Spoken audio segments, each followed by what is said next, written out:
تو یہ ربط ہے سورہ جمعہ کے ساتھ احکام جمعہ کا، اور یہ تو واضح ہی ہے کہ در حقیقت اس سورہ مبارکہ کا نام ہی اس حکم جمعہ کے حوالے سے لیا گیا ہے۔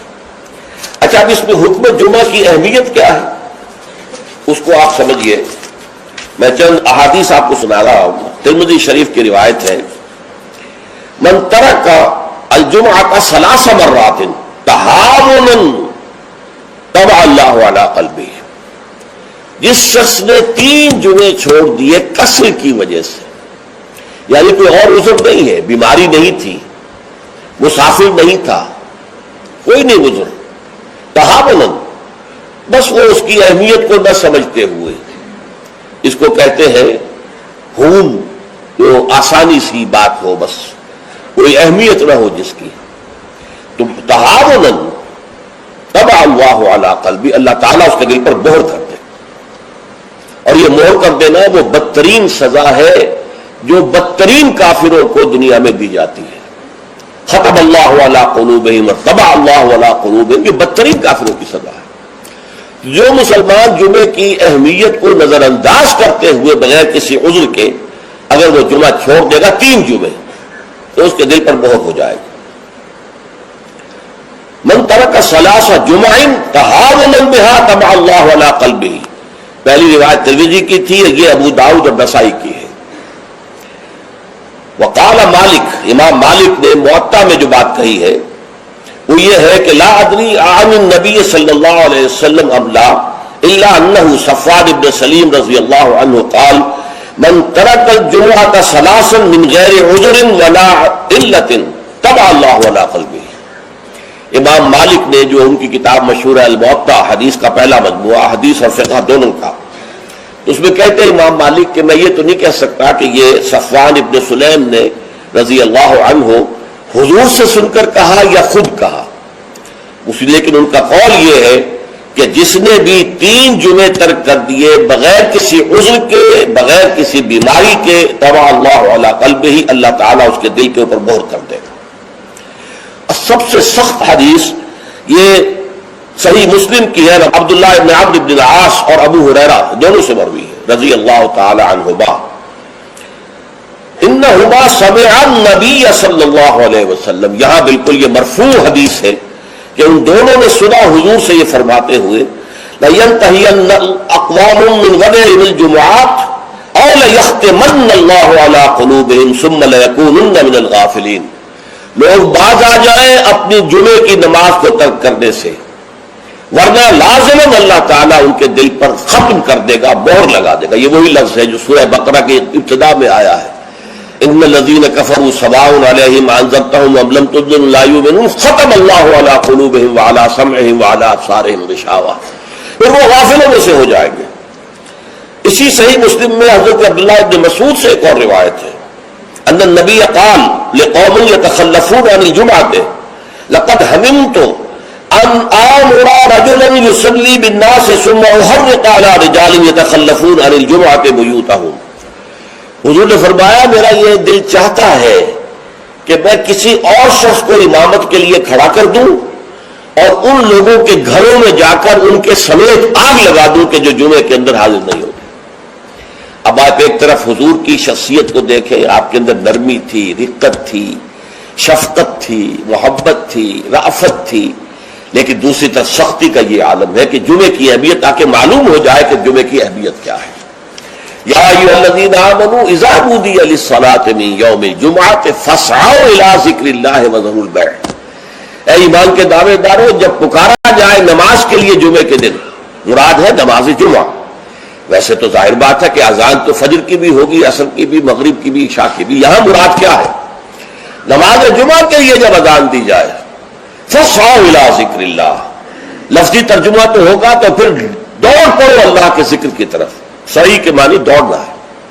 لیکن یہ کہ چونکہ حضور نے صلی اللہ علیہ وسلم دوڑنے سے منع کیا ہے، لہذا لپ کو یعنی ہمتاً متوجہ ہو جاؤ۔ اب کوئی کاروبار دنیاوی تمہیں ذرا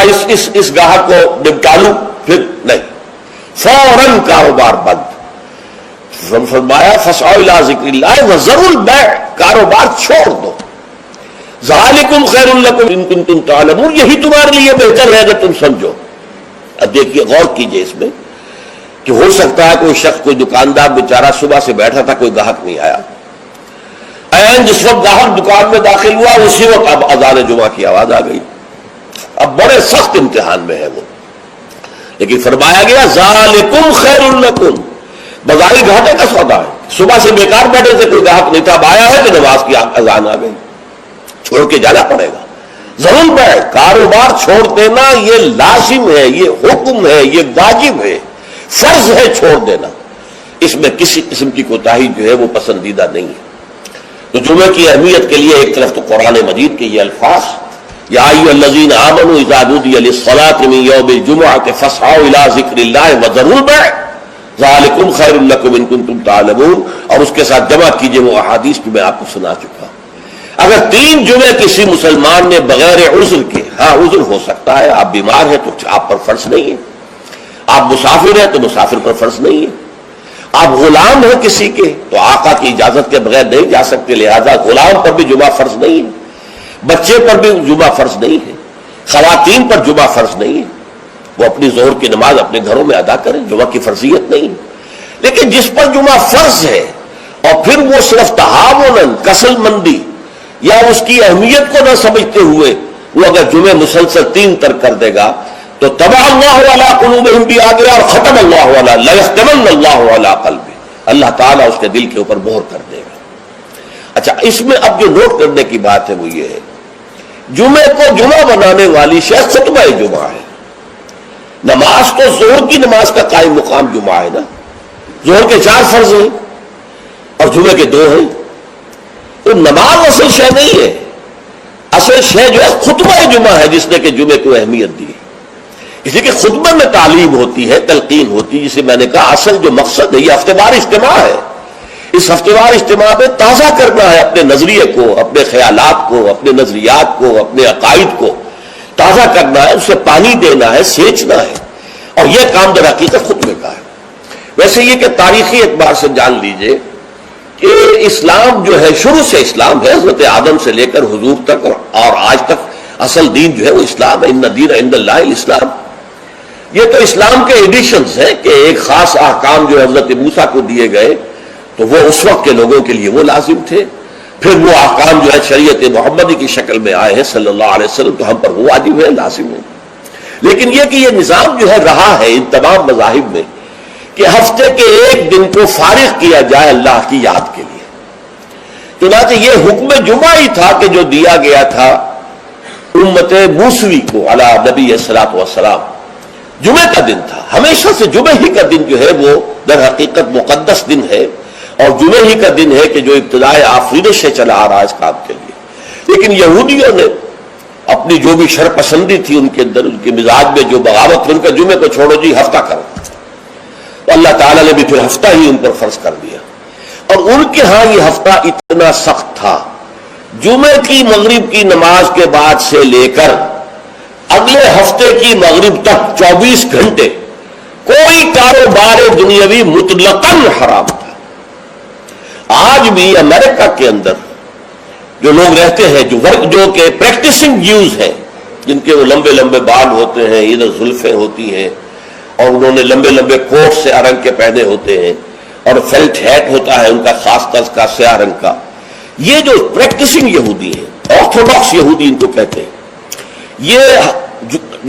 جمعے کی شام سے اپنے ٹیلی فون کنیکشن بند کر دیتے ہیں، کوئی گفتگو نہیں، ان کے تمام دفاتر بند، گھروں پر بھی کوئی ٹیلی فون نہیں دیں گے، وہ سب بند، اور اس کے بعد ان کا پورا دن گزرتا ہے. لیکن وہاں فرق یہ ہے کہ وہاں کوئی جماعت کا اہتمام نہیں تھا، اپنے اپنے طور پر اللہ کو یاد کرو، تورات پڑھتے رہو، جو بھی ان کی ہر شکل تھی نماز کی اس میں وقت گزارو، دنیاوی کاروبار جو ہے وہ کوئی نہیں ہوگا. اس کے بعد عیسائیوں کا معاملہ آیا، انہوں نے بھی انہوں نے ایک اور آگے قدم بڑھایا اور ہفتے کو ترک کر کے اپنے آپ کو یہود سے ممیز کرنے کے لیے اتوار قرار دے لیا. اتوار کی صبح کو ان کا ایک خاص عبادت کا دن ہے، اور اس میں واقعہ یہ ہے کہ جو بھی وہ پریکٹسنگ یا کوئی تھوڑا بہت مذہبی مزاج رکھنے والے عیسائی ہیں، وہ اتوار کے روز نہا دھو کر کپڑے بدل کر اچھے انداز میں اپنی فیملیز کے ساتھ، بچوں کو ساتھ لے کر وہ چرچ جاتے ہیں. وہاں ان کی جو بھی نماز ہے وہ نماز پڑھتے ہیں، ان کا جو بھی پادری ہے وہ خطبہ دیتا ہے، سربند ہوتا ہے، تو یہ ان کے لیے اتوار کا دن تھا۔ اس کے بعد جب یہ دونوں تہذیبیں جمع ہو گئی، یہودی جو ہے انہوں نے گویا کہ غلبہ حاصل کر لیا عیسائیوں پر، تو اب انہوں نے ویکینڈ کر لیا، سیٹرڈے اور سنڈے بوتھ، تاکہ دونوں کے دونوں کور ہو جائیں۔ یہودیوں کا معاملہ بھی آ گیا، عیسائیوں کا بھی آ گیا۔ حضور صلی اللہ علیہ وسلم کی امت کے لیے دو کام کیے گئے، ایک تو گویا کہ منفی ہوگا، ایک مثبت ہوگا۔ منفی کام یہ کہ پورے دن جمعے کے کاروبار کو حرام نہیں کیا گیا، بلکہ حرام کاروبار ہے صرف اذان جمعہ سے لے کر جمعے کی نماز کے ادا ہو جانے تک، بس اس دوران میں کاروبار دنیاوی مطلقاً حرام۔ کوئی کاروبار آپ جائز سے جائز کاروبار کر رہے ہیں، صحیح سے صحیح کاروبار کر رہے ہیں، لیکن وہ بھی حرام ہے اس وقت اگر آپ نے کیا ہے جبکہ جمعے کی اذان ہو چکی ہے اور جبکہ نماز ابھی ادا ہو رہی ہے، اس دوران حرام۔ لیکن باقی دن کے اندر حرمت نہیں رکھی ہے، البتہ میں ابھی آپ کو بتاؤں گا۔ تشویق یہ ہے کہ صبح سے لے کر جمعے تک کا وقت جو ہے یاد الہی میں بسر کیا جائے، تشویق و ترغیب ہے۔ اس لیے کہ اگلی آیت میں ہم پڑھیں گے کہ جب جمعہ کی نماز ادا ہو چکے تو تم منتشر ہو سکتے ہو زمین میں اور جاؤ اور اپنے کاروبار میں لگ جاؤ۔ لیکن جمعہ سے قبل کے بارے میں کچھ نہیں کہا، نہ تو یہ کہا کہ کاروبار نہیں کر سکتے، نہ یہ کہا کہ کرو، جاؤ تمہیں اجازت ہے، نہیں، وہاں سکوت اختیار کیا قرآن نے۔ فَإِذَا قُضِيَتِ الصَّلَاةُ فَانتَشِرُوا فِي الْأَرْضِ وَابْتَغُوا مِن فَضْلِ اللَّهِ، جب نماز ادا ہو چکے تو تم زمین میں منتشر ہو سکتے ہو۔ یہاں پر بھی اگرچہ وجوب کا لفظ آیا ہے کہ فَانتَشِرُوا، منتشر ہو جاؤ، لیکن یہاں جو ہے مانا ہے تمام علماء نے کہ یہ وجوب جو ہے یہ کسی شے کی فرضیت کے لیے نہیں ہے کہ لازماً جمعے کے بعد منتشر ہو جانا ضروری ہے، بلکہ استحباب ہے، جا سکتے ہو، اجازت ہے، مباح ہے۔ کاروبار کی حرمت کا معاملہ ختم ہو گیا جیسے ہی جمعے کی نماز ادا ہو چکی، اب آپ جائیں، اپنے دفتر میں جائیں، اپنے کاروبار میں جائیں، اپنی دکان پر جائیں، کوئی اعتراض نہیں۔ لیکن یہ ہے کہ جہاں تک پہلے کا وقت ہے اس کے بارے میں کوئی بات نہیں آئی، یہ احادیث میں آئی ہے اور اسے تبکیر کہتے ہیں۔